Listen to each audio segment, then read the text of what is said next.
Servo.id. Green, Learn, Grow.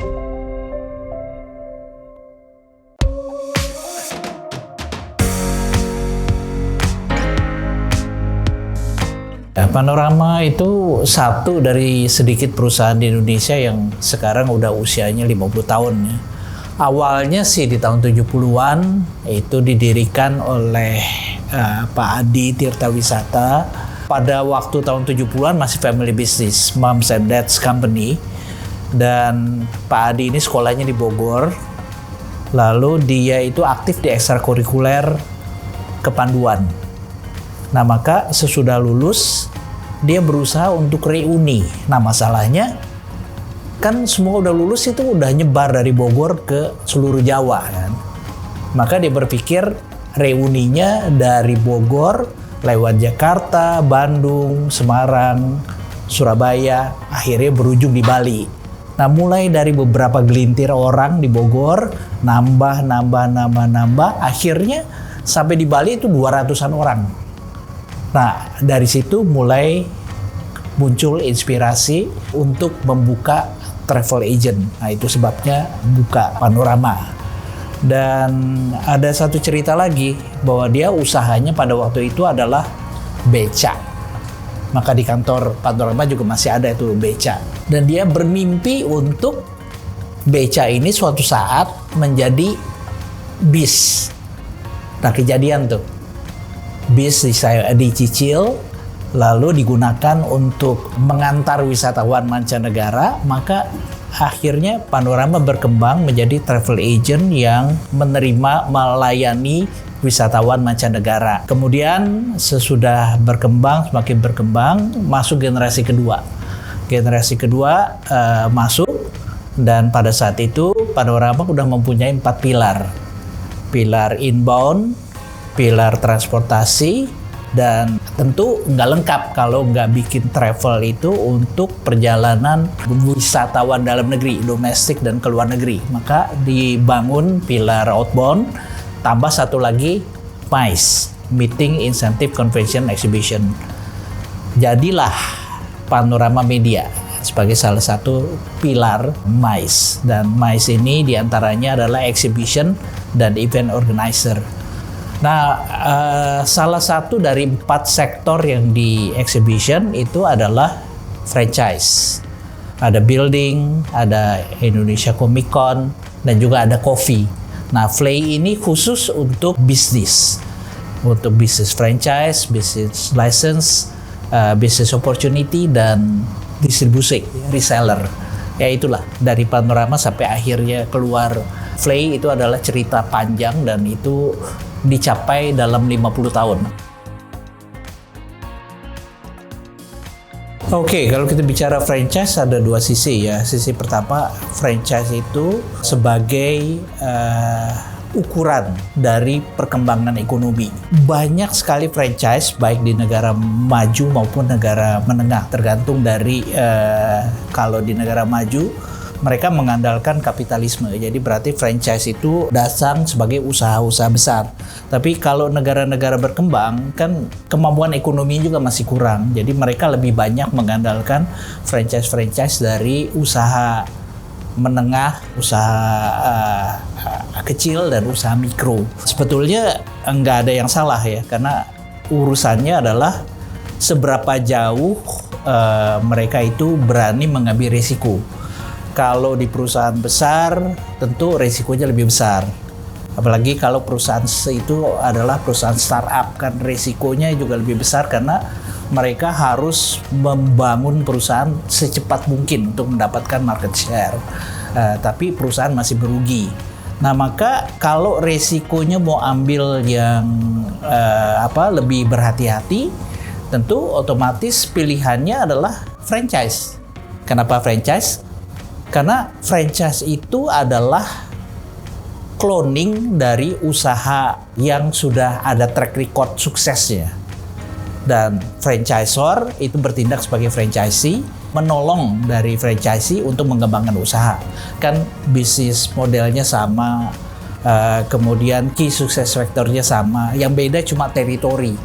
Jadi berarti franchise di mana-mana sih sebetulnya sama, tinggal penekanannya adalah kemana. Kalau di negara-negara maju kan franchise itu sudah puluhan tahun ya, sudah mapan, jadi mereka bisa membesar. Tapi di Indonesia franchise itu cukup berkembang dan sangat berkembang. Bahkan di pandemi pun, situasi pandemi pun justru yang mendorong ekonomi menengah ini adalah dari franchise. Kita melihat banyak sekali franchise F&B bermunculan dan masuk ke digital marketplace. Demikian juga franchise yang berhubungan dengan komoditi seperti misalnya aqua, air mineral, atau logistik. Franchise itu sangat membantu pertumbuhan ekonomi. Nah, itu sisi pertama dari franchise. Sisi kedua dari franchise adalah fungsinya untuk franchise ini mengembangkan jumlah wiraswastawan pengusaha. Nah, kita lihat di Singapura itu wiraswastawan ini juga sudah 8%. Nah, sementara di Thailand udah lebih dari 4%. Di Malaysia juga lebih dari 4%. Di Indonesia masih kurang 3,7%. Jadi kalau memang pertumbuhan ekonominya mau didorong, cara yang paling baik adalah dengan mendorong entrepreneur yang mengambil risiko yang terukur, tentu ambilnya franchise karena kebanyakan mereka itu dari UMKM. Jadi kita melihat dari segi negara, semua negara itu ingin mendorong pertumbuhan ekonomi melalui franchise. Demikian juga dari negara berkembang, kita juga ingin mendorong wiraswastawan, dan itu yang terbaik adalah melalui franchise. Franchise itu memang senantiasa beriringan dengan pertumbuhan ekonomi. Pertumbuhan ekonomi bagus, dan kita tahu pertumbuhan ekonomi Indonesia 5,01% tahun 2022, dan itu adalah termasuk yang tertinggi di dunia. Kalau di dunia ini justru ekonominya menurun karena perang atau karena memang sesudah pandemi, justru Indonesia tetap tinggi. Dan otomatis franchise bisa sangat mendorong seiring dengan pertumbuhan ekonomi. Ada satu faktor lain, yaitu adalah kita mendengar sekarang banyak sekali startup berguguran. Dan itu kenapa? Karena memang venture capital atau private equity sekarang udah nggak mau kena lagi oleh perusahaan-perusahaan startup yang pada umumnya minta bantuan dana untuk membuang diskon supaya bisa memenangkan market share. Ujung-ujungnya adalah perusahaan itu merugi. Dan kita melihat bahwa pasti mereka menghindari startup ke depannya. Kemana mereka akan tetap melanjutkan bisnis? Udah pasti mereka akan melihat kepada bisnis-bisnis yang real seperti franchise. Franchise itu bisnisnya nyata. Dan kita juga mendengarkan Kopi Kenangan, Janji Jiwa itu bertumbuh pesat oleh karena franchise-nya. Maka kita melihat bahwa kesempatan ini sayang. Kalau seandainya sejak tahun 2000-an, Flay pertama sampai Flay 17 kita setahun sekali, maka mulai tahun 2022 sesudah pasca pandemi, dan kita memang mendorong Flay itu untuk 2 kali setahun. Oleh karena orang juga tidak lagi melihat kepada bisnis yang menjanjikan volume kepada kenyataannya rugi, tapi real bisnis, dan itu kesempatan untuk Panorama Flay itu menambah frekuensi eventnya dari setahun sekali menjadi setahun 2 kali.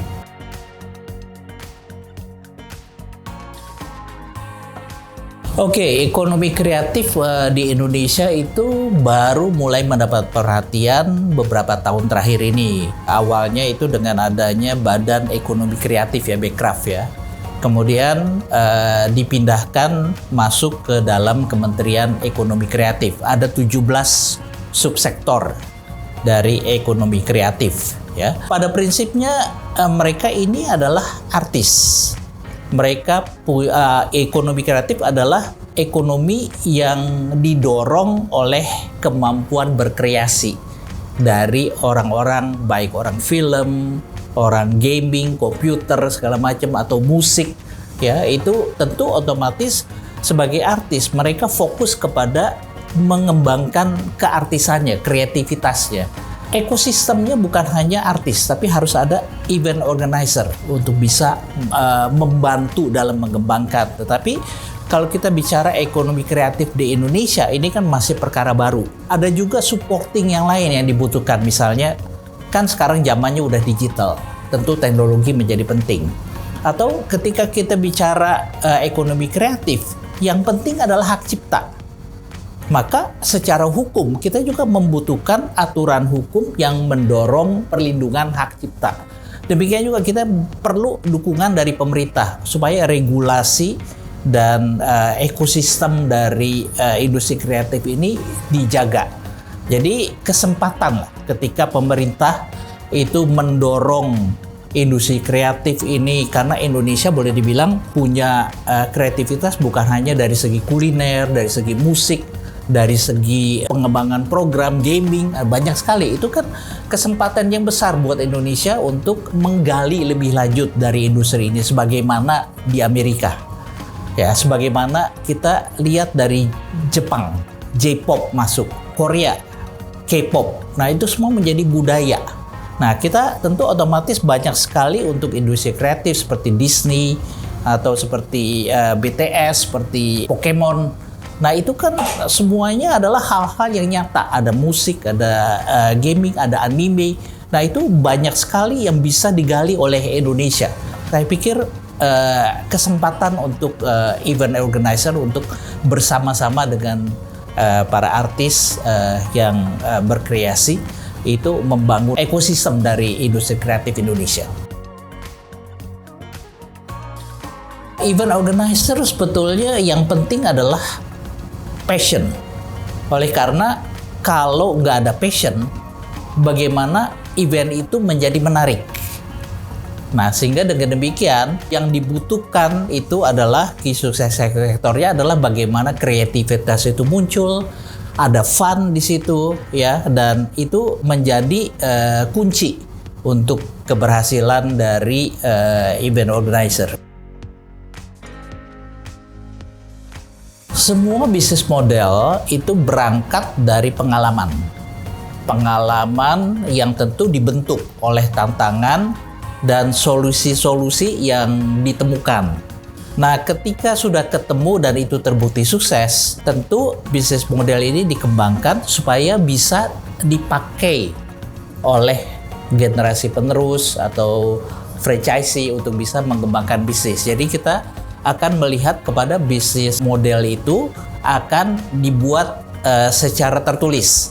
Apakah ada policy-nya, ada prosedurnya, tapi yang penting juga bagaimana environment perusahaan ini bisa sukses itu juga dimiliki dan dipahami brand value-nya, sehingga dengan demikian bisa belajar supaya dengan adanya pedoman untuk diteruskan, nah model yang original company-nya bisa capai sukses, itu bisa di-cloning di cabang-cabang atau di franchisee ya, karena sesudah kita belajar tentu otomatis selanjutnya adalah bagaimana kita bisa mengembangkan. Nah, bisnis model ini tentu memberikan value, banyak sekali value ketika kita bisa rumuskan dan bisa dipahami dan kita mempunyai orang-orang yang passionate untuk mengembangkan bisnisnya.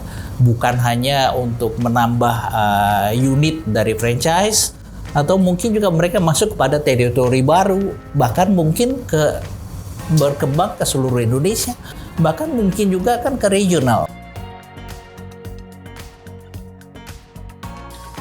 Ya, buat anak muda sebetulnya yang penting jaga kreativitas, pupuk kreativitas, karena kedepannya daya juang yang bisa berhasil di dunia ke depan, kita tahu kan ada robotik, zaman robotik. Robotik itu mengerjakan pekerjaan-pekerjaan yang berulang. Jadi kesempatan untuk menjadi kreatif itu sangat terbuka lebar. Dan bukan hanya untuk bisa mendorong kreativitas, tapi juga harus mempunyai kepekaan untuk adjusting, menyesuaikan. ke dalam setiap kali ada perubahan. Itu hal yang kedua yang perlu dilakukan. Hal yang ketiga adalah zamannya sekarang zaman kolaborasi.